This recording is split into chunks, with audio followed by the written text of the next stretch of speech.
Di tempat ini yang sekarang menjadi Museum Dewantara Kirtigriya, tersimpan lebih dari sekedar benda, ada jejak perjuangan, rekam jejak pemikiran, dan nafas semangat zaman.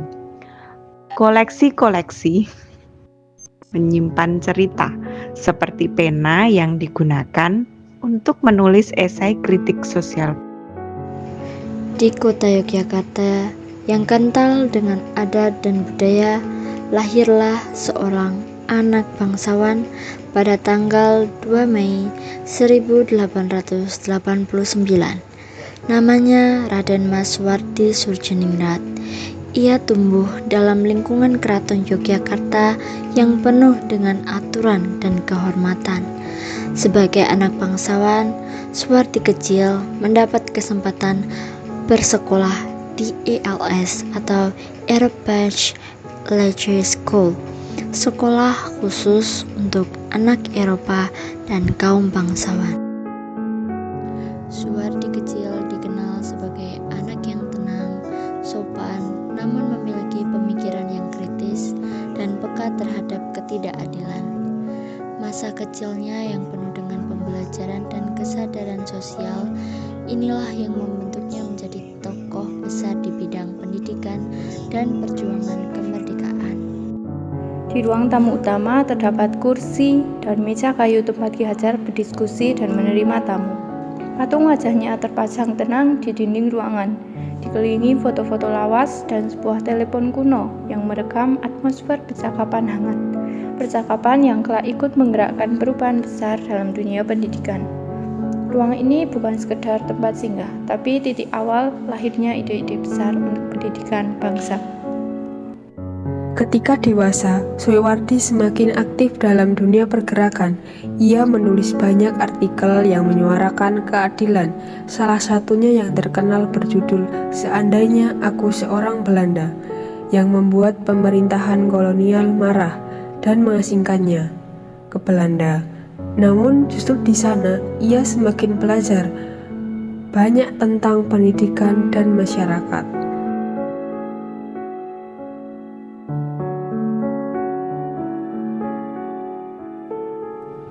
Melangkah ke ruang ini, kita seakan dibawa menelusuri jejak kehidupan pribadi Ki Hajar Dewantara melalui istrinya Sutartina, sosok di balik perjuangan sang pelopor pendidikan. Terdapat perempuan tangguh yang ikut membentuk perjalanan sejarah. Di ruang ini tersimpan rapi baju-baju milik Nyi Sutartina. Pakaian sederhana namun serat makna. Kain-kain tradisional yang dikenakan menjadi saksi bisu semangat kebangsaan dari nilai-nilai luhur yang. Selanjutnya kita akan ke ruangan kamar tidur Ki dan Nyi Hajar.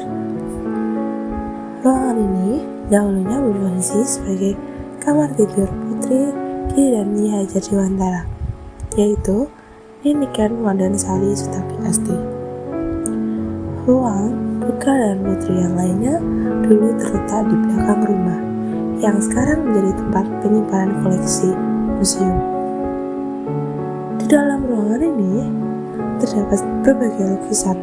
Contohnya, ada lukisan dari Avandi, salah satu seniman paling terkemuka di Indonesia, dan lukisan lainnya yang tentang belajar melalui seni dan budaya yang dapat diartikan kesenian yang kita pakai sebagai alat pendidikan utama siswa bermaksud untuk mempengaruhi perkembangan jiwa anak ke arah keindahan.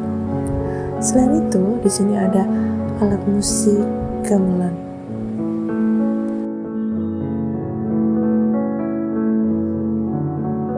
Dari barat sampai ke timur, anak-anak hidup dan tumbuh sesuai kodratnya sendiri.